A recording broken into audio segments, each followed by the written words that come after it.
करेंगे long awaited much awaited US India trade deal पर, जिसको लेकर लगातार क्रिटिसिज्म का दौर चला, बदलाव का दौर चला, लगातार फॉलोअप्स का दौर चला और आशाओं और उम्मीदों का भी दौर चला, जिसने अपने आप को भारत में ग्लोबल स्तर पर भारत की क्या विशेषताएं हैं, कितनी मजबूती है, कितनी बार्गेनिंग पावर है, यह भी सिद्ध कर दिखाया है। मैं हूं शिवानी मिश्रा। लेट्स डिकोड में आज इस पूरी यूएस इंडिया ट्रेड डील पर बातचीत करेंगे, जिसमें संभावनाओं पर भी बातचीत होगी, इसके प्रोसेस और टाइमलाइन पर भी बातचीत होगी।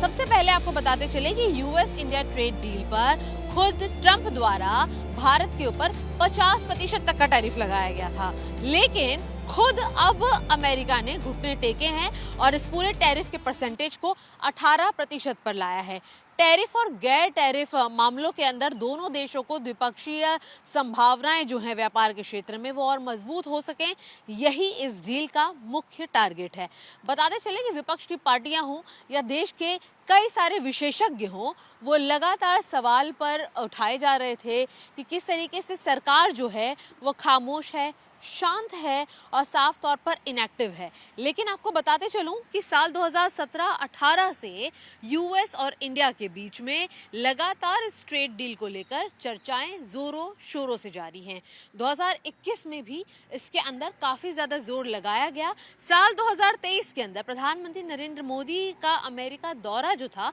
उसने इसे एक नई दिशा और एक नई गति देने का काम किया, जहां पर प्रधानमंत्री ने यह संदेश साफ रखा कि यह महज एक व्यापार से जुड़ा हुआ समझौता नहीं है, यह दोनों देशों के बीच उनके संबंधों को लेकर, उनकी अलाइनमेंट को लेकर एक नई अपॉर्चुनिटी के नज़रिए से देखा जाने वाला ट्रेड डील होगा, जो कि दुनिया के नक्शे पर एक नया ट्रेड मैप जो है वो तैयार करेगा। खास तौर पर टेक्नोलॉजी की बात हो, डिप्लोमेसी की बात हो, डिफेंस की बात हो, पेट्रोलियम की बात हो या फिर नई तकनीकों के अंदर make in India make for world की बात हो, यह संदेश प्रधानमंत्री द्वारा क्लियर कट रखा गया था, जिसे बाकायदा उद्योग मंत्री, कॉमर्स मिनिस्टर पीयूष गोयल द्वारा फॉलो अप भी किया गया। अब इसकी टाइमलाइन क्या है वो मैं आपको बताते चलूं। देखिए, सबसे पहले ये साल 2017-18 में शुरू हुआ, जब अमेरिका ने एल्युमिनियम और स्टील पर टैरिफ लगाना भारत पर शुरू किया और वहां से टैरिफ को लेकर, ट्रेड डील को लेकर चर्चाएं शुरू होती हैं। इसके बाद साल 2021 में जब जो बाइडेन का प्रशासन आया,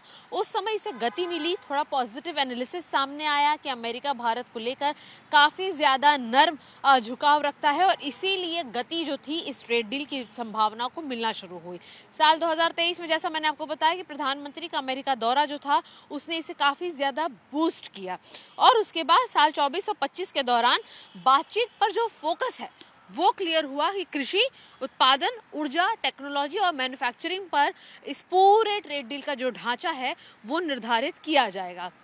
अब इसके अंदर पीयूष गोयल की क्या भूमिका है यह मैं आपको बताते चलूं, क्योंकि पीयूष गोयल ही वो व्यक्ति हैं जो कई बार इस ट्रेड डील पर बातचीत करने के लिए अमेरिका गए। अमेरिका से जब डेलीगेशन भारत आते थे तब उनसे लगातार वो मीटिंग करते थे और पीयूष गोयल ने यह बात स्पष्ट की थी कि भारत किसी भी तरीके की जल्दबाजी में नहीं है, ना ही कॉम्प्रोमाइज़ करने के लिए तैयार है। याद करें, जब बहुत बड़े टैरिफ का परसेंटेज अमेरिका द्वारा लगाया गया था, उस समय पीयूष गोयल द्वारा एक बेहद बड़ा बयान दिया गया था कि भारत की जीडीपी पर अमेरिका के बाजार का बेहद बड़ा असर या इम्पैक्ट देखने को नहीं मिलता और इसीलिए भारत झुकेगा नहीं, बाकायदा वो अपना समय लेगा, अपना फोकस क्लियर रखेगा, क्योंकि भारत का फोकस सही था शुरुआत से ही कि वो एमएसएमई को लेकर, छोटे उद्योगों को लेकर, लघु उद्योगों को लेकर, किसानों को लेकर, नई टेक्नोलॉजी को लेकर ही अपना फोकस क्लियर करना चाहता है इस ट्रेड डील में और अंततः वही हुआ। किसानों के लिए, नई टेक्नोलॉजी के लिए, एमएसएमई के लिए ये एक बेहद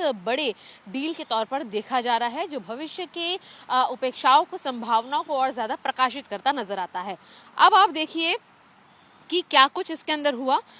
सबसे पहले चाइना +1 की जो रणनीति का एक स्वाभाविक विकल्प था, भारत ने अपने आप को वह बताया, जिसके तहत प्रधानमंत्री मोदी ने खुद ये बात कही थी कि मेक इन इंडिया पर ट्रस्ट अमेरिका कर सकता है, जिसके जरिए मेक फॉर वर्ल्ड का जो विजन है वो भी क्लियर रहेगा। पीयूष गोयल ने भी इंडिया फर्स्ट का नारा लगाया। जैसे लगातार डोनाल्ड ट्रंप द्वारा भी अमेरिका फर्स्ट की नीति के तहत कई सारे ऑब्जेक्शंस उठाए गए। अमेरिका फर्स्ट की नीति के तहत ही कई बार कई सारे ट्रेड डील्स को कॉम्प्रोमाइज़ किया गया, उसे कमज़ोर बताया गया। भारत जैसे ही कई सारे देश जो अन्य देशों को विकल्प के तौर पर चूज़ कर रहे थे अमेरिका की जगह, उन्हें अमेरिका फर्स्ट की नीति के विरोधात्मक बताया गया। लेकिन अब जब हम बात कर रहे हैं तो भारत ने भी इंडिया फर्स्ट की नीति को क्लियर रखा, जिसका विजन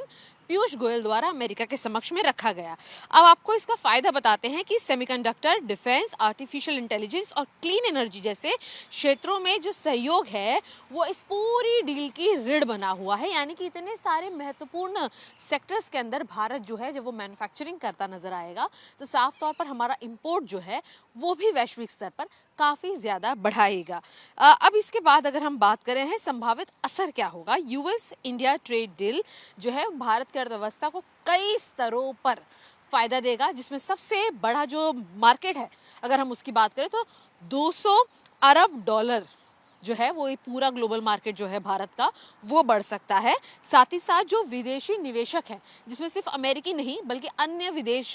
के जो देश हैं उनके जो निवेशक हैं वह भी भारत के अंदर भरोसा कर पाएंगे, क्योंकि जब हम अमेरिका के साथ डील करेंगे तो एक सर्टिफिकेशन ऑफ बिजनेस जो है, क्लैरिटी ट्रेड की वो मिलेगी, जिससे कि अन्य देश जो हैं वो भी भारत के अंदर भरोसा कर पाएंगे। मेक इन इंडिया का जो एक मैन्युफैक्चरिंग इंफ्रास्ट्रक्चर है भारत के अंदर वो काफ़ी ज़्यादा बढ़ता हुआ नजर आएगा। इसी के अलावा पेट्रोल, गैस और ऊर्जा सुरक्षा पर बेहद इंपॉर्टेंट असर जो है वो देखने को मिल रहा है, क्योंकि आयात बढ़ने लगेंगे, भारत की ऊर्जा सुरक्षा मजबूत हो सकती है, उतार चढ़ाव थोड़े कम हो सकते हैं, क्योंकि लगातार जैसा कि हम देख रहे हैं कि जिस तरीके से जियोपॉलिटिकल हालात बदल रहे हैं पूरी दुनिया में, जिस तरीके की डील्स की जा रही हैं वैश्विक स्तर पर, उसका असर इंपोर्ट करने वाले देशों पर होता है। और भारत जिन सेक्टर्स में चीज़ों को इंपोर्ट करता है उसके ऊपर टैरिफ का जो परसेंटेज है वो एक बेहद बड़ा इम्पैक्ट क्रिएट करता नजर आता है। ऐसे में जो किसानों की अगर हम बात करें तो भारत सरकार का मुद्दा बिल्कुल स्पष्ट है कि हम अपने जो लघु किसान हैं, लघु उद्योग करने वाले जो छोटे किसान हैं, उनके उद्योग को बढ़ाने के लिए इस ट्रेड डील का हिस्सा उन्हें बनाएंगे। वहीं अमेरिका के लिए ये कैसे फायदेमंद है यह भी आपको बताते चले कि आखिर क्यों अमेरिका ने घुटने टेके हैं भारत के सामने। आपको बता दें कि अमेरिका का जो अपने किसानों को लेकर फोकस है वो यह है कि जो कैश ट्रांजैक्शन होता है, जो मनी फ्लो होता है, क्योंकि जब भारत और बड़े पैमाने पर अमेरिका से चीज़ों को इंपोर्ट करेगा, पैकेज फूड को इंपोर्ट करेगा, तो उससे जो अमेरिका में बैठे हुए किसान हैं उन तक बिजनेस डायरेक्टली पहुंचेगा, उन तक पैसा पहुंचेगा। यानी कि जो रूरल अमेरिका है उसकी इकोनॉमी को बूस्ट मिलता नजर आएगा, जो कि भारत से अगर ट्रेड डील नहीं होती है तो उस पर गहरा असर जो है वो अमेरिका महसूस कर पा रहा है, और इसीलिए टैरिफ का जो परसेंटेज है बड़े पैमाने पर गिराया गया है। अब आप देखिए डिफेंस और टेक्नोलॉजी में कैसे सहयोग होता है इस ट्रेड डील से। जैसा कि हम जिक्र कर रहे थे कि jet engine, drone, semiconductor, cyber सुरक्षा, स्पेन टेक्नोलॉजी और इन सारे क्षेत्रों में जो है वो सहयोग भारत को सिर्फ उपभोक्ता के तौर पर नहीं बल्कि एक तकनीकी भागीदार के तौर पर मिलेगा, क्योंकि जैसा कि आत्मनिर्भर भारत के तहत हम कई सारी चीज़ों को ऑलरेडी बना रहे हैं। दुनिया में एम्यूनिशन एक्सपोर्ट करने वाले देशों में भारत का जो नाम है वो काफ़ी आगे है। ऐसे में जब अमेरिका के साथ ट्रेड डील होगी तो डिफेंस और ऊर्जा दोनों ही क्षेत्रों के अंदर जो है दुनिया की नज़र भारत पर पहुंचेगी और भारत का मार्केट भी कहीं ना कहीं बड़ा होता चला जाएगा। अब आपको मैं की पॉइंट्स में फटाफट बताऊं कि किस तरीके से जो इसका पूरा एक ये अवसर नहीं बल्कि एक परीक्षा भी होगी दोनों देशों के बीच में, क्योंकि वैश्विक आर्थिक ताकत जो है वो भारत की बढ़ेगी, साथ ही साथ अमेरिका की भी बढ़ेगी, क्योंकि उसके रूरल मार्केट में पैसे पहुंचेंगे, भारत के भी रूरल, अर्बन और मैन्युफैक्चरिंग मार्केट में पैसे पहुंचेंगे। और इसी के साथ साथ एक रणनीतिक पावर भी है, क्योंकि जब आपका दो ऐसे देश भारत और अमेरिका की अगर हम बात करें जो दुनिया की बड़ी ताकतों में से एक है, बड़ी डेमोक्रेसी में से एक है, उन दोनों के बीच में अगर चर्चा होती है किसी भी तरीके की ट्रेड डील को लेकर तो काफ़ी ज़्यादा महत्वपूर्ण हो जाता है। अब मैं आपको बताते चलूँ कि jet engine, drone, AI, semiconductor, defence production में सहयोग, ये सारी इसकी महत्वपूर्ण एंगल्स हैं। पेट्रोल की कीमतों पर इसका असर कैसे पड़ेगा, देखिए सीधा असर सीमित होने वाला है, सप्लाई सिक्योरिटी बढ़ जाएगी, ग्लोबल शॉक्स का असर कम होगा। यानी कि जिस तरीके से मैं आपको बताते चलूँ कि ट्रंप ने सोशल मीडिया पर दिए गए अपने स्टेटमेंट में यह कहा है कि प्रधानमंत्री नरेंद्र मोदी ने इस बात पर मंजूरी तिजोरी भरी है कि वो रशिया से अब तेल नहीं खरीदेंगे, बल्कि अमेरिका से और ख़ास तौर पर वेनेजुएला से ज़्यादा ऑयल को इंपोर्ट करेंगे, जिससे कि यह स्पष्ट है कि भारत और अमेरिका के बीच की जो ट्रेड डील है पेट्रोलियम के मायने में, ऑयल के मामले में, एनर्जी के मामले में ज़्यादा बेहतर होगी। लेकिन भारत ने ऐसा नहीं कहा है। भारत ने यह नहीं कहा है कि हम रशिया से तेल नहीं खरीदेंगे। भारत का यह कहना है कि हम अपने ऑप्शंस को और ज़्यादा एक्सपांड करेंगे। यहाँ पर देखिए, जब ये पूरी ट्रेड डील जो है, इसे एक फाइनल डील न मानते हुए एक पहले चरण के तौर पर अगर आप देखें तो आपको यह ज़रूर समझ में आएगा कि जिस तरीके से डोनाल्ड ट्रंप ने, अमेरिकी राष्ट्रपति ने अपने स्टेटमेंट में यह कहा है कि भविष्य में जो टैरिफ हैं वो और ज़्यादा गिर सकते हैं, यानी कि अगर हम दोनों देश मिलकर साथ काम करें, चीज़ें सही दिशा में चलती हैं, तो टैरिफ के जो आंकड़े हैं, परसेंटेज हैं, वो और ज़्यादा कम होंगे। ऐसे में भारत के लिए दिशा और दृष्टि दोनों ही वैकल्पिक रूप से बढ़ी रहेगी, क्योंकि हाल ही में जिस तरीके से यूरोपियन देशों के साथ, यूरोपीय यूनियन के साथ भारत ने साइन की है डील्स, उससे ये साफ हो चुका है संदेश कि भारत अपने लिए विकल्पों को खुला रखता है और ऐसे में वो अमेरिका के आगे घुटने नहीं टेकने वाला। अब मैं आपको एक और महत्वपूर्ण बात बताते चलूं कि जिस तरीके से हम लगातार ग्लोबल मार्केट की बात करते हैं, तो देखिए उसमें सबसे पहले अमेरिका चाहता है कि भारत कृषि बाजार को थोड़ा और खोले, क्योंकि हम लगातार हमारे छोटे किसानों की बात कर रहे हैं। अमेरिका चाहता है हम बड़े स्तर पर बातें करें, लेकिन पहले हम छोटे मार्केट पे कितना असर होता है वो देखेंगे, उसके बाद इस ट्रेड डील को आगे ले जाएंगे। डेयरी और जो प्रोसेस्ड फूड होते हैं, फसलें होती हैं, उसमें अमेरिका को एंट्री मिलेगी। भारत के जो छोटे किसान हैं उस पर दबाव ना पड़े, इसकी कोशिश भी भारत सरकार द्वारा लगातार बनी है। एमएसपी और स्थानीय बाजार जो है वो थोड़ा प्रभावित ज़रूर होंगे, लेकिन जैसे जैसे डील प्रोसेस होगी उसमें और ज़्यादा मुनाफा देखने को मिलेगा। इससे जो भारत की सप्लाई चेन है वो और ज़्यादा मजबूत बनेगी। अमेरिका जिस तरीके से चीन पर निर्भर रहता है, उसे एक विकल्प मिलेगा भारत के तौर पर, और इसीलिए भारत के लिए भी जो मार्केट है वो और ज़्यादा बढ़ता हुआ नजर आएगा। भारत अमेरिका व्यापार से 200 अरब तक डॉलर की जो डील है वो मुनाफा और ज़्यादा पार करा सकती है, विदेशी इन्वेस्टमेंट बढ़ सकती है, मैन्युफैक्चरिंग और एक्सपोर्ट जो है भारत की दिशा से वो और ज़्यादा बढ़ता नजर आएगा। अब ऐसे में आपको उन कॉम्पिटिटर देशों की भी हम बात कराते चले जो कि भारत के लिए भी एक चैलेंज के तौर पर पहले नजर आ रहे थे, लेकिन अब नजर नहीं आएंगे, जिसमें जो टैरिफ है इंडोनेशिया का 19% है, वियतनाम का 20% है, बांग्लादेश 20% और वहीं चाइना लगभग दोगुना यानी कि 34% पर है, जबकि भारत का जो टैरिफ है वो 18% पर आ चुका है और उसमें भी भविष्य में ये टैरिफ का जो परसेंटेज है, आंकड़े जो है वो कम होने की संभावनाएं अभी भी खुली हुई हैं। यह स्पष्ट है कि जिस तरीके से डोनाल्ड ट्रंप ने करवट ली है, प्रधानमंत्री नरेंद्र मोदी को अपना एक करीबी दोस्त बताते हुए उनकी गुजारिश पर टैरिफ को कम करने की बात को माना है ग्लोबल स्तर पर, यह बताता है कि प्रधानमंत्री नरेंद्र मोदी की जो बार्गेनिंग पावर है भारत को लेकर वो काफ़ी साइलेंटली इंपॉर्टेंट रोल प्ले करते आ रही है। इसीलिए साल 2017-18 से अटकी हुई डील लगभग 9 से 10 सालों के बाद अब संभावित तौर पर पूरी होती नजर आ रही है, जिसको लेकर लगातार चर्चाएं, अटकलें, आलोचनाएं जारी रही थी। अब ऐसे में देखना यह होगा कि भारत किन प्लेटफॉर्म्स पर चीज़ों को और आगे बढ़ाता है, भारत के अंदर हमारे जीडीपी पर, व्यापार पर, ट्रेड पर, इंपोर्ट पर कितना असर देखने को मिलता है, कितना मुनाफा देखने को मिलता है, और भारत आगे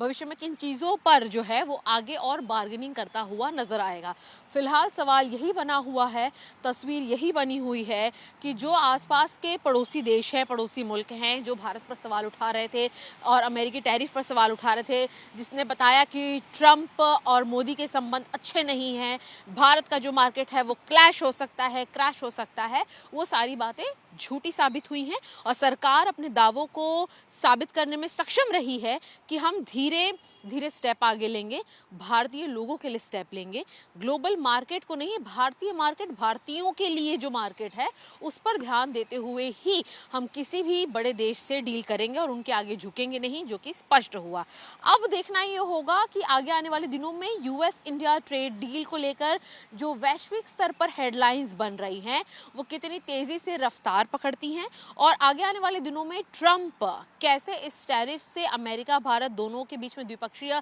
संबंधों को सुधारने के साथ साथ इन टैरिफ के आंकड़ों को और ज्यादा कम करते नजर आएंगे, जिससे कि इस सरकार की एक नई उपलब्धि के तौर पर भी ग्लोबली इसे देखा जाएगा, जहाँ पर मेक फॉर वर्ल्ड के नारे के साथ भारत मेक इन इंडिया के नारे को और ज़्यादा मजबूती, सक्षमता प्रदान करता नजर आएगा। हरेंद्र चौधरी के साथ शिवानी मिश्रा, लेट्स डिकोड में फिलहाल टाइम्स ऑफ भारत के लिए इतना ही। अगले एपिसोड में मिलेंगे, इस डील पर और चर्चाएं होंगी और भारतीय बाजार ट्रेड को किस तरीके से ग्लोबल बूस्ट मिल रहा है, इस पर भी चर्चाओं को निम्नलिखित पहलुओं के साथ आपके सामने पेश करेंगे।